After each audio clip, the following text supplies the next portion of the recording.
Some of y'all, you delusional. I just need you to do me a favor. When you are delusional, you can never get the outcomes you want because the premise in which you're operating from is a lie. So you got to work from truth. And some of us don't want to deal with truth because it's so difficult. E.T., you dropped out of school. E.T., you grew up in a certain community.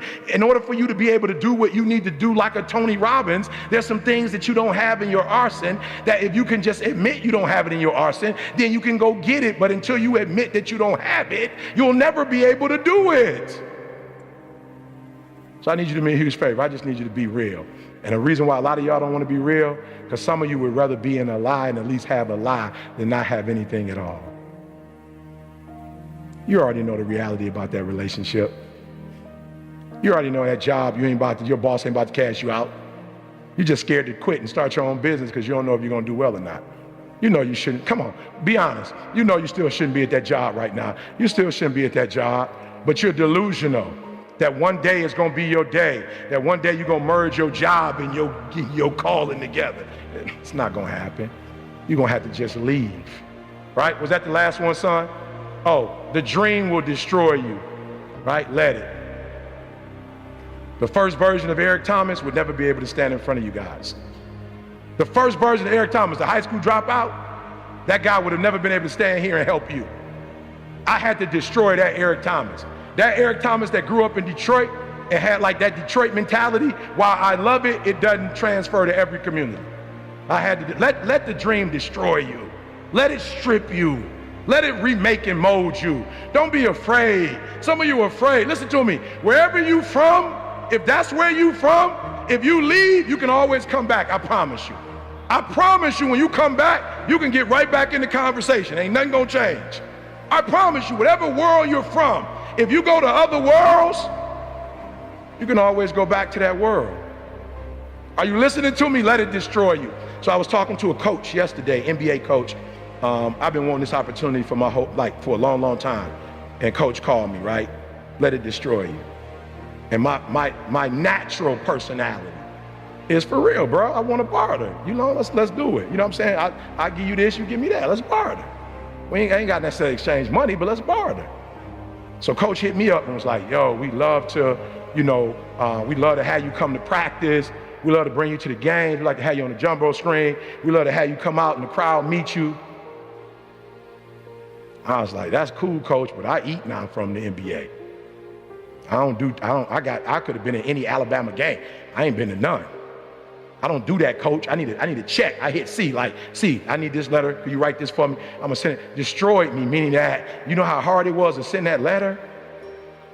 Because I understood if I sent that letter, that letter was only gonna do one or two things. That's what you're scared of. You scared to get to the real answer. Once I sent my man that letter, only two things gonna happen. One, he gonna pay me, or two, he gonna say, no, thank you. And that's what you're afraid of. You're afraid to get to the real answer. And yes, while it hurt, I let it destroy me, meaning what? Every time I do it, it's that much easier for me to do it. And what I had to think about was, yo, bro, if you don't want to pay me and you know what I do, then that means you looking out for you. Why? Because you getting a check. That's what I love about folk, bro. You getting a check. You making millions as a coach. If you really think I'm as good as you think I am, and you just told me what I could do for the team, if you getting a check every time they do better, then why wouldn't you give me a check and bring me in?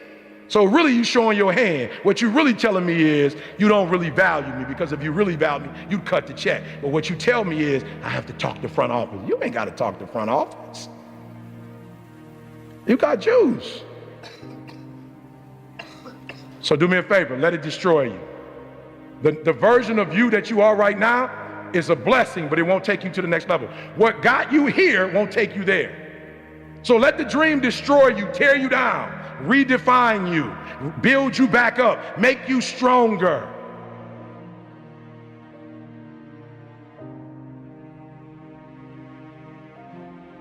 But it first starts with a sound, right? There's this sound that I hear, and that sound moves me.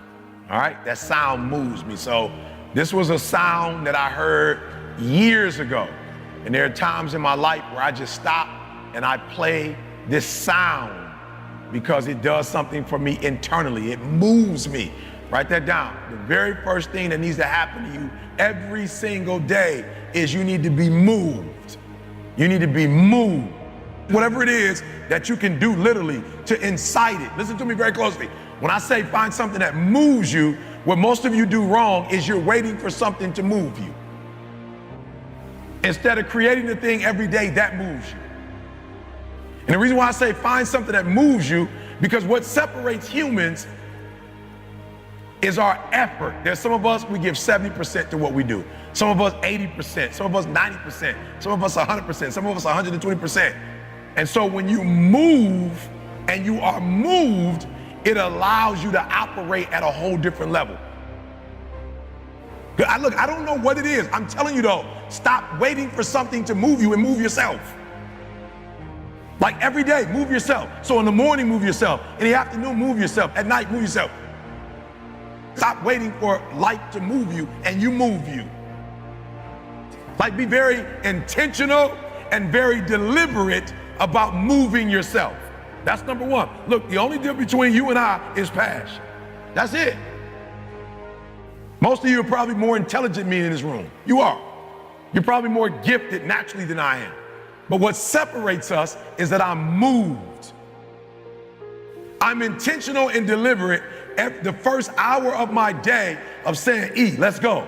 So many of you are moving and you're moving on 70% or 80. So what happens to you is you're average or you're good, but you're not great or phenomenal. And if you can find whatever your greatness is and be that consistent. The problem with most of you, listen to me, the first thing is you are moved, but you're not responsible for your move. Everything is external that moves you. Now I want you to start moving yourself internally. I want you to be able to push your buttons. You hear people say all the time, like, yo, E, bruh, I was feeling it, now I ain't feeling it. That's on you. Like, you control your feelings. Don't nobody else control your feelings. So when you tell me I ain't feeling it no more, it don't got nothing to do with something external. It's something internal that you ain't pushing no more. It wasn't the house or the car or the money that pushed you. You pushed you, but you told yourself it was those things. It wasn't those things. Those are inanimate objects. Inanimate objects don't push you or move you. You push you, you move you. So if you're not being moved, that's on you. You're doing something wrong. You're not being able to go inside and push the right buttons. So the first thing is you gotta move you every single day. If you get to a point in your day and you down and out, if you get to a point in your day and you exhausted, you get to a point in your day and you're not feeling it, you can stop right there and change the mood. You control your feelings. You control your mood. Nobody control your mood. I want you to think about what level you're on. Are you giving 90, 80, 70? Listen to what I'm saying for a minute. And most of y'all know me. You know me from where? Like, where would you know me from? Social media. Where would you know me from? Say it again. Social media. Yeah, I want you to pay attention to what I'm saying. Watch this. I get 120. So I just got up 12 years ago to start getting online. It was a recession at the time. And I saw what was going on in America. I'm from Detroit, GM, Chrysler, Ford went down. People started going to the casinos, shooting themselves, killing themselves. I was like, I got a gift. I'm just gonna get online and kill it. Every Monday I would get up. Thank God it's Monday, kill it. Nike never sponsored me. Adidas never sponsored me. Under Armour never sponsored me. I get up every Monday and get a world something. Then it got crazy. I started meeting people and people be like, yo, E.T., what up? Thank God it's Monday. I'm like, ooh, they feeling this. So then I started doing it every day. And then I started realizing cats is really feeling this, and I started doing it 3 times a day. You wake up and get 3 videos from me. You won't pay a dime for it. That's 120. Ain't nobody paying me, but I'm giving it out year after year after year. Boom, commercials. Year after year, Meek like, E, I want to put you on my album. Year after year after year, I'm international. Year after year after year, I'm putting in that work, and I wake up one day, and what number am I as a speaker? Am I number 10 in the world?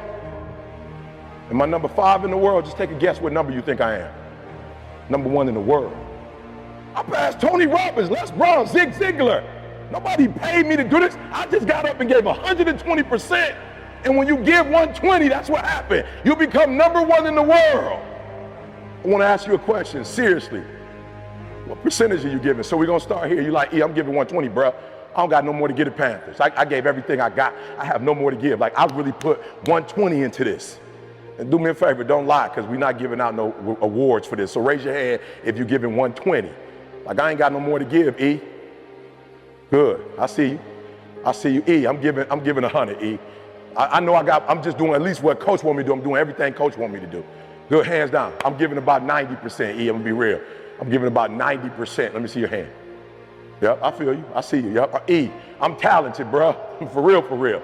I know I look sweet out there, but I'm probably giving about 80% of my effort. Let me see your hands. I'm giving about 80%. Let me see your hand. 70%. Let me see your hand. All right, let's go back, because I saw some people didn't raise their hand. So I'm like, you know what I'm saying? So let's go back again. Like, maybe you didn't hear what I said. I said, like, I need you for you, not for me. I need you for you to admit where you are. Because once we go back out, my goal is to come here and take you to that next level. So when I came after 212 and I came back, some stuff happened after the next year and the next year. And that's what we're hoping to happen again. I feel like Coach don't play with me. He bring me in when he know he got a good group and they just need to make a couple adjustments and they go to the Super Bowl. So let's start all over again. You giving 120, bro, flat out. You ain't got no more to give. Let me see your hand. You ain't got no more to give. I see you. Yeah. Yeah. And I'm talking about that grind. I get that grind. I'm in schools. I'm going to prisons. I'm doing everything I can. And when I go to bed at night, I hear, well done, thou good and faithful servant. I hear it. In my head, I hear it. Like, yep, you getting it, son. Let's go. You giving 100%. Let me see your hand. You giving 100%. Good, hands down. You giving 90%.